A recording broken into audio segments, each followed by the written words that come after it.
She is found dead. Woo! And who was next to her? Amir on the couch. And then he fled the scene. So a black boy fleeing the scene of a white girl's murder in New Orleans. Oh, baby. It's over for you. It's over for you. Let's be real about it.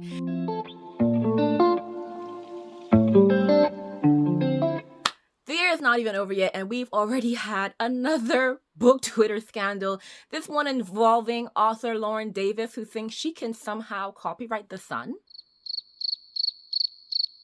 Yeah, you heard that right. Lauren Davis thinks she can copyright The Sun. But instead of diving into the chaos, which is she, I wanted us to actually look into the books which will be coming out next year that we can actually be excited about. So I'm going to give you some of the 2024 book releases that are coming out in January for you guys to go and pre-order and just be ready to be hyped. So let's get into it. Okay, so the first book coming out is Sky's End by Mark Gregson. It comes out on the 2nd of January, and this is basically YA dystopian. Now, I know quite a few of us have gone through our dystopian era, and we think we're over it, but with the Ballad of Songbirds and Snakes having just been released, a few of us have been thrown back into the game, remembering how great it was to just dive into all the fun books like Hunger Games when we were in our teens.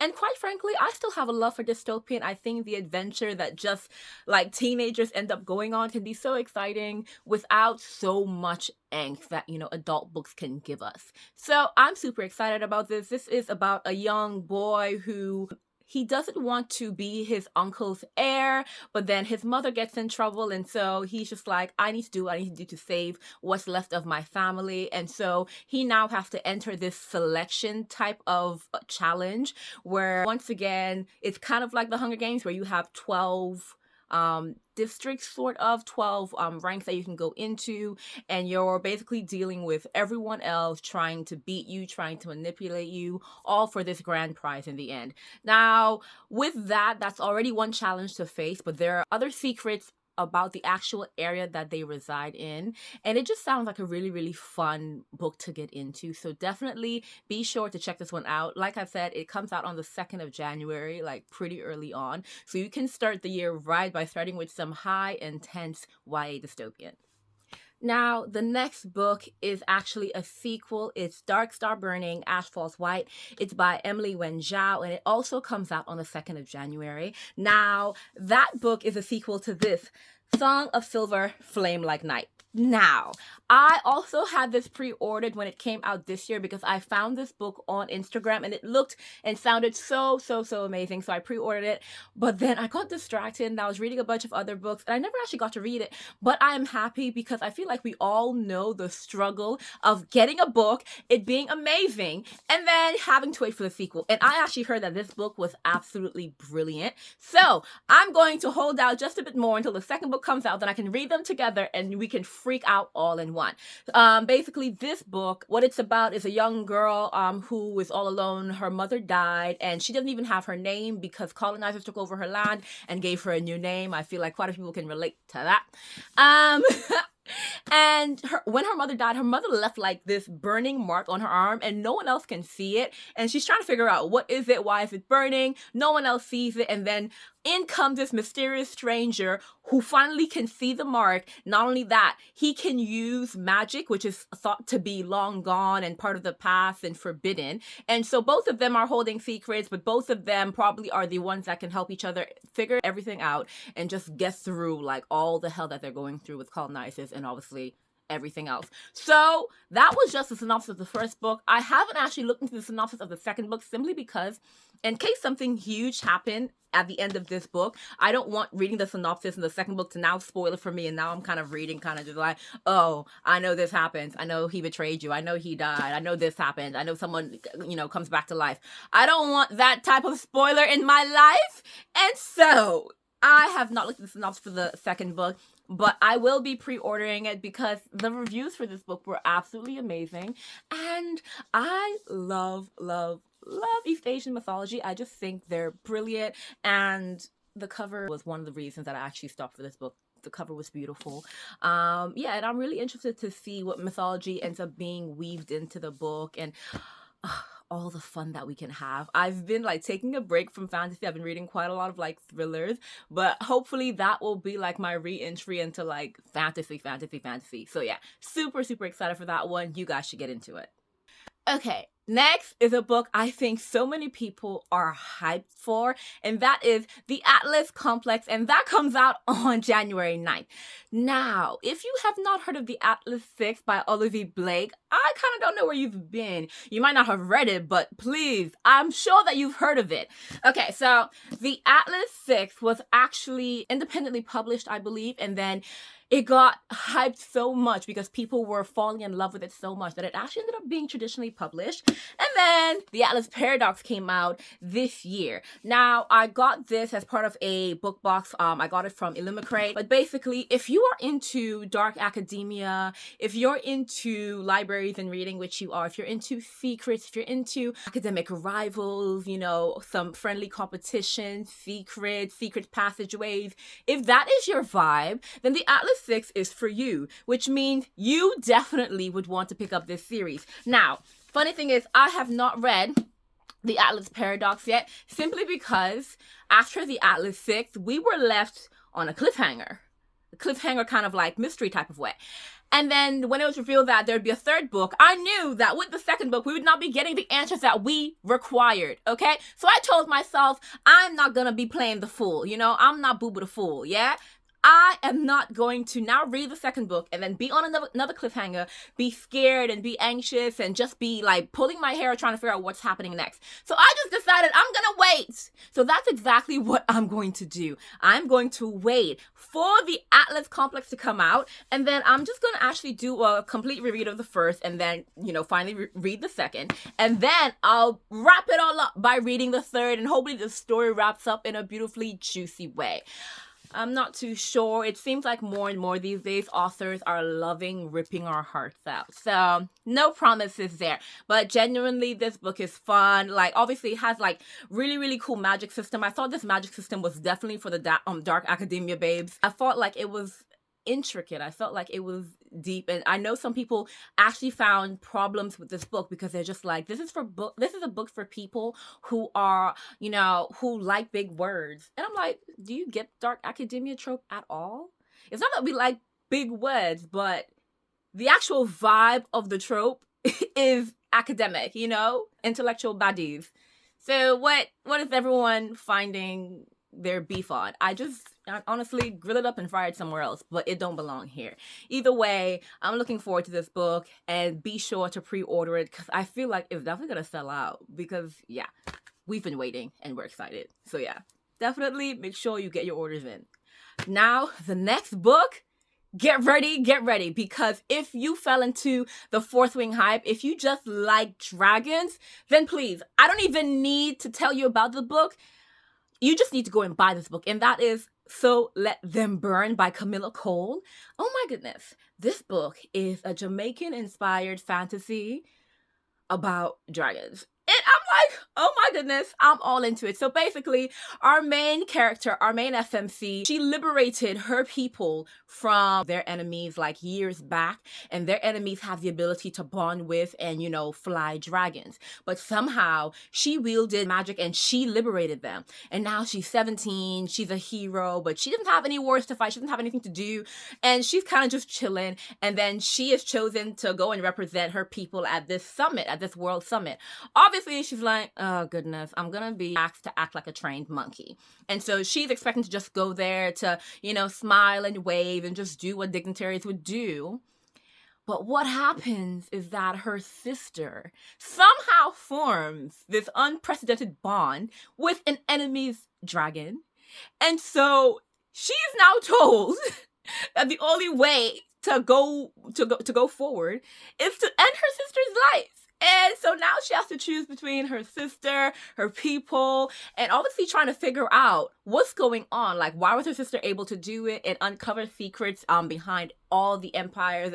Oh my goodness, this sounds amazing. If you were into Fourth Wing, or even if you weren't into Fourth Wing, if you like dragons, this is your book. Like, this is someone who shouldn't have the power to bond with good dragons, and, you know, being at risk of dying because they've told your sister to now kill you. But then we're actually, this is story about your sister. Also, how did you rescue everyone years ago when they had the, ability to control and ride dragons? And what was happening there? So goodness me, I am hyped. I am absolutely so excited for this. The book comes out on the 16th of January. You better believe I already have my book pre-ordered. Yes, guys, so you can see the list is growing. I have quite a few pre-orders there, but these are books that you should definitely get. It doesn't matter if you're getting Kindle, if you're getting the actual physical book, if you're going to have to find a way to borrow it. It doesn't matter, but just make sure you're reading this book when it comes out in January. Okay, so the next book is the end of an amazing trilogy. So, Beast of War is coming out, and that's by Autumn Gray. This is the first book, Beast of Prey.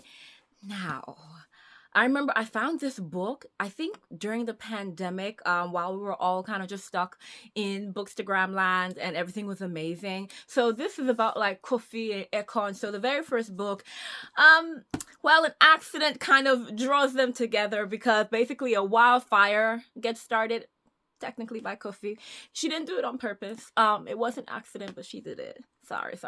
And Ekon gets drawn into it because of the fire. He has his dreams basically dashed to the side because they're just like, you can't be a soldier like your warrior brother and father before you. Dash. And Kofi has now basically unleashed the psychotic wild into their world, and now they must venture into this horrendously dangerous forest to try and catch this magical, like mythical, horrendously like terrible beast to kind of like basically solve everything. And the chaos that ensues in the first book is amazing. Once again, with trilogies, I don't play games. I would rather like read the first book, really just get the vibe, see if I'm really going to love it, and then get book 2 and 3 when it comes out, and then we'll finish those at once. Because I can't suffer for years. So to be fair, if you like the Gilded Ones, I really feel like you love this book. The world building, I think, is probably one of the best aspects of this book, and it just involves and it weaves in a beautiful like array of like Nigerian mythology. So it's just super amazing as a book. And I did not want to touch the second book because I'm like, nah.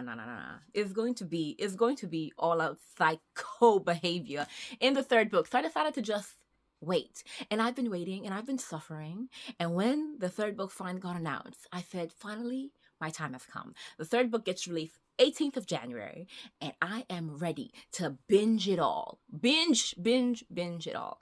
And I just know I'm going to be getting because this book is like a great combination of adventure, and the characters have wit, and they have chemistry. So it's just going to be super fun when this book finally comes out. I definitely say you should go and grab it. Like, run, not walk. Go and get this book. Now, guys, this next book also gets released on January 18, and I don't know what to expect, but like in a good way. It's The Principle of Moments by Esme Jakimi Pearson.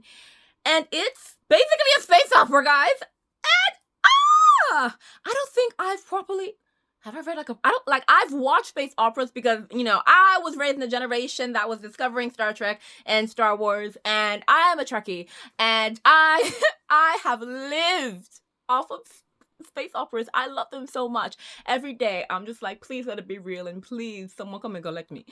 But this sounds so good. Like, it's okay, so basically it's like two different characters from two different times. On one hand, there's a girl from like 6066 or something like that who lives in this galaxy where humans are basically indentured laborers. Yeah, I'm like, wow. So the world is finally getting us. I'm like, why are we getting this lit? But anyway, so she is an indentured labor because she's a human, and then in like Victorian time London, I believe, like 1812 or 1816, something like that, there's another character, and he has like this temporal disease that makes him like a time traveler and stuff like that, and he's just like, I'm over it, I don't want to be a time traveler anymore, and he's just done. He's done. And then out of nowhere, him and the girl, their paths cross, and now they have to go on like this journey, this mission through space and time, trying to, what was it, like unravel this secret, and like they have like 3 legends that they have to like follow their paths and stuff like that. It's giving like intense space opera. The fact that this is like one book, I'm like, how are you gonna fit all of this in one book? So I am like, because what are you gonna give us? Is there going to be a sequel? Like, this has to be either like a huge 600-page book, or it has to be like a continuous series, because it's sounding like there's going to be great world building, or at least I hope there's going to be great world building.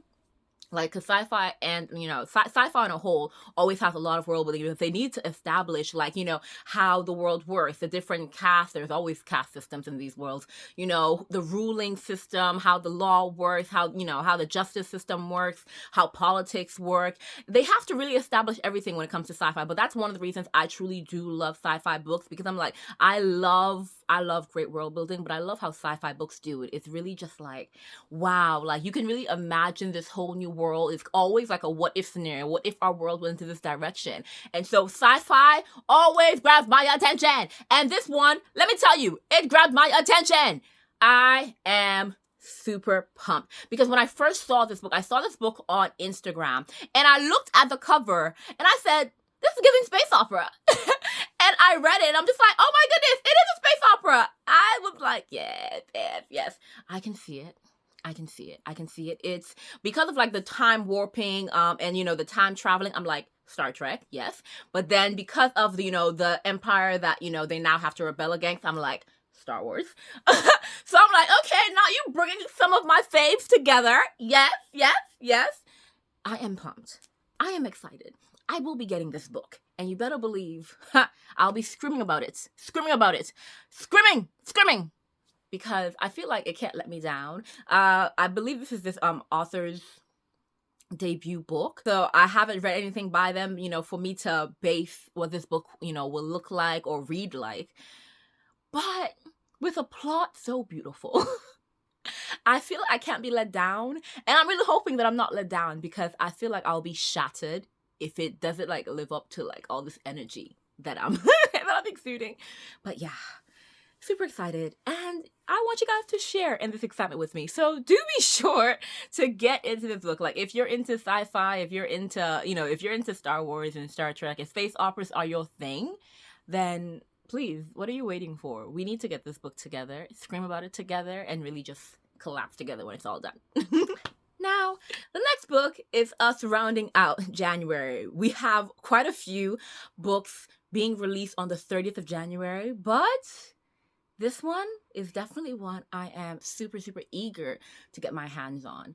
And that is Wander in the Dark by Jumata Emil. I read The Black Queen, and I gobbled that book up in a day. And goodness, I loved The Black Queen simply because I love books with dual perspectives. I need to see what like the two main focuses are thinking. Like, when you have a book, and there's obviously always going to be more than one focus. It's not just a titular character that we care about, but there is, there's someone that they are focusing on. And so we should see their perspective, the other person's perspective. So I love dual character books. The Black Queen gave it to me. Now, Wander in the Dark seems even more fun. So basically, there is Amir, and his father left his mother to now start a new family with Marcel. So Marcel is Amir's stepbrother. Yeah, stepbrother.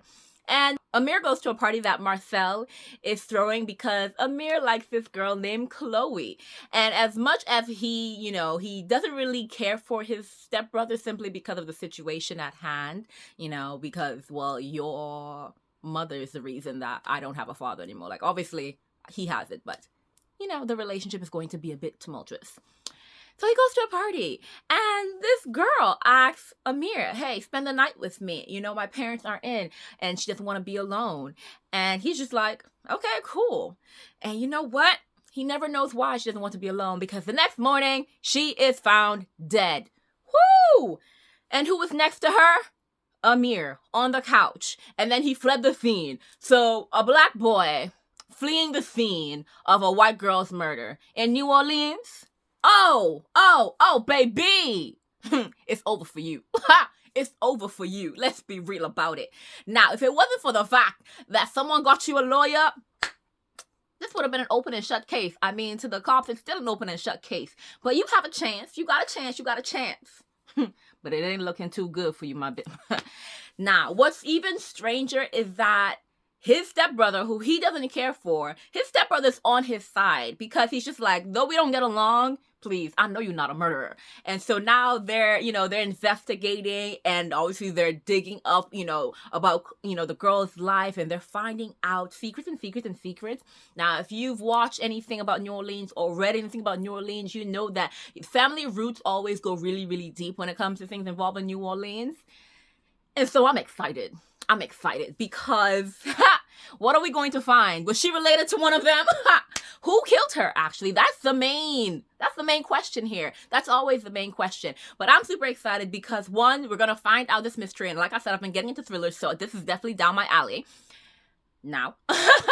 And also, I love a bit of family drama. I love family drama so much.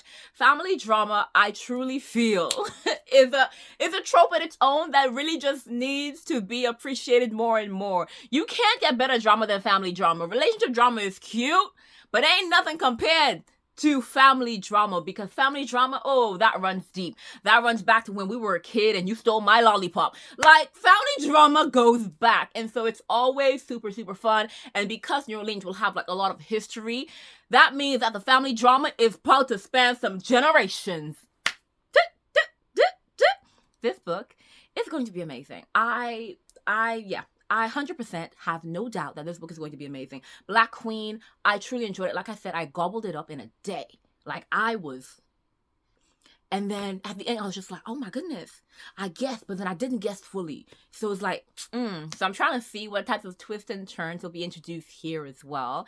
And let's see if, once again, when it comes to a thriller, if I can solve it before I get to the end. But yeah, guys, join me. If you are a thriller baby, if you are into mysteries, then let's have some fun together and pick up this book before it comes out. Because it's going to be a hit. It's going to be a hit. Promise you that. Now, this next book sounds utterly insane. When I first actually saw the cover, I thought it looked a bit eerie. I thought, oh my goodness, this is horror, so I'm going to stay away. But then something kept saying, give it a chance. And so I read the actual plot. I'm like, oh my goodness. Yeah. I have to pick it up. And that is The Invocations by Crystal Sutherland. It comes out again on the 30th of January. Now, this book, this plot seems like it's going to be one of the best plots I've come across in January. So what this is about is when 5 women turn up dead and there is no evidence. Like, there is no fingerprints, no traces of anyone being there, no trace of anyone actually killing them, but they were definitely murdered. And so it leaves, obviously, the investigators stumped. Now, this is a world where only women have magic, and only a few men know about this.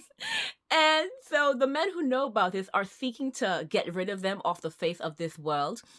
And then that brings us to these 3 women who, are now trying to solve the murders of these 5 women. And then, so first you have Jude. Jude is cursed. And so what's happening is she actually wants to find someone who is able to remove this curse from her, because she's just like, I'm rich, but I can't even enjoy my riches because I'm cursed. And then you have Zara. And Zara is out for revenge because the first victim of the 5 was her sister. And so she is looking for someone who can put a curse on someone, because she's just like, once I found who did it, it's over for you. And Jude and Zara, they end up meeting by chance. And that's because they both got like this note, or I think this business card that then goes to say, come and meet me. I can do this, because they're both looking for a curse writer, I believe. And it's like, curse writer Amir. And so now they're both going to look for Amir. Now, what really interests me is that these 3 are going to come together, but also, who's killing these women? Why are you not leaving a trace? Because in my head, I'm thinking it would have to be a woman who's killing the other woman, because you have to have magic to be able to do something like leave no trace. So immediately my head is going to a woman is doing this. And also in the synopsis of the book, it said, these 3 women come together, someone who's cursed, someone who's hunted, and someone who's out for revenge. We know that Jude is cursed. We know that Zara is out for revenge. And we know that Amir is hunted because of her magic. And coming together. I want to see the dynamic between these three ladies. I want to see if it's going to be three perspectives, because I'm like, if it's not three perspectives, who's going to be the primary like storyteller, and why are you the primary storyteller? What makes you more important than the other three? Because this book is about the three of you, is it not? Also, who is killing these women? Like, honestly. And I part of me kind of wants to know, is there like a secret order of men who wants to kill the women? Because obviously the few men who know about the women who have magic want to kill them. I'm like, did you guys come together and make this secret society? And is that what you're doing? Are you guys killing? Are you guys killing women? Because that'd be so twisted and wicked and honestly so unsurprising. But this book just sounds like it'll be so fun. Like, initially I was just like, okay, thriller because it's a murder. But then I'm just like, oh, magic. So supernatural thriller? Is that it? Because they're solving a murder in it. So I'm going to give a supernatural thriller. I don't think I've read a supernatural thriller before. I've read a supernatural type of book before, and I've read a lot of fantasies, and I've read a lot of thrillers. But throw them together, what we gonna get? So yeah, I am invested in this book already. So sign me up, sign me up. Guys, let's be ready, because this book is going to serve. I'm telling you, you need to go get this book. And I know I haven't read it, so I can't promise you that'll be good, but come on, it just sounds amazing. So come on, trust my instincts, if anything, because I feel like I have great instincts, guys. Definitely trust me. Now, the very last book that's coming out in January that I am imploring you guys to read is Bone Pendant Girls by Terry Friedman. Now, there was just something about the name that told me, actually, though this is not your norm, you're going to want to read this book. So this book is about a young girl who has always been able to speak to spirits. And one day she's drawn to this pendant that there's like a lifelike engraving of a young girl on it. And so she buys that and she buys the matching piece. And then she then finds out that the girls are missing and that the pendant is made out of bone. Imagine. Now, the girls, the Bone Pendant girls, they're now kind of telling Andy, you need to go and find this person called the Fisherman. So Andy's the main girl. She teams up with a PI to find him, and to find the girls' bodies, and put them to rest, before, she in her own life is in danger, because I think that's how it's going to go. Now, this is giving me Good Girl's Guide to Murder, the third book. And also The Lovely Bones, simply because, the two girls, have been victims of the so-called fishermen. I'm like, this is definitely giving me The Lovely Bones. And I can sense, a lot of tragic backstories being told in the book, which kind of makes me scared because I don't do tragedy. Tragedy, brings my mood down. And yes, it can be, very compelling and, it can really just get your emotions going. But I'm like, I don't want these type of emotions to get going. But for some reason, I'm drawn to this book as well. I'm like, this book seems like it'll be the type of book that'll have you tearing up, but in a good way. And I'm just like, I don't know if I want to read it, but I'm gonna read it. So yeah, this book also comes out on the 30th of January. And I feel it's going to be one of those books that I kind of put to the side until I muster up the courage to pick it up, because The Lovely Bones, I didn't even read the book. I watched the film. And then my friend who read the book was just like, the book was more brutal. And they told me the differences. And they were like, yeah, this happens in the book instead. This happens in the book instead. And I was just there, mouth agape, and you want me to read this? No, thank you. The movie was tragic enough. Why am I reading that? But the movie was tragic, but at the same time, we were kind of rooting for the guy to get caught. And we're just like, you were holding your breath every time someone was in danger or, something happened with the guy. And so that's one of the reasons why I'm drawn to it. I'm just like, I like those moments where I'm kind of clutching my chest for a breath. I like them. But I am scared that I won't get a happy ending with this book, and that's definitely something I'm afraid of. I like happy endings. Now, even though a lot of the time I say, oh, a happy ending, oh, that's so cliche whenever I get a happy ending, even though I do say that, I want the happy ending, because when I get a sad ending, I'll now complain that we deserved better. So, you know what? Yeah. I don't know what to say, but yeah, it seems like it's going to be a really interesting book. A bit scary. I might have to read this 10 pages at a time because I don't know if I'll be able to handle it. But yeah, I'm gonna get it. But yeah, guys, those are the books that I want you to get for January because they all seem super, super interesting. Yes, I know we didn't get into the goss of the author who thinks that she can, copyright the sun. But I am going to give you the goss a bit later. I'm going to make sure that I break it down for you guys because, wow, so much is happening. But yeah, guys, these are the books you should get. I'm going to try to do this every single month to just, give you guys good recommendations for books that you should get into and books that sound really, really fun that you should buy and read. But yeah, so be tuned in for my recommendations or, just for some fun book drama because the book world seems like it is heating up. Not in the best way most of the time, but heating up regardless.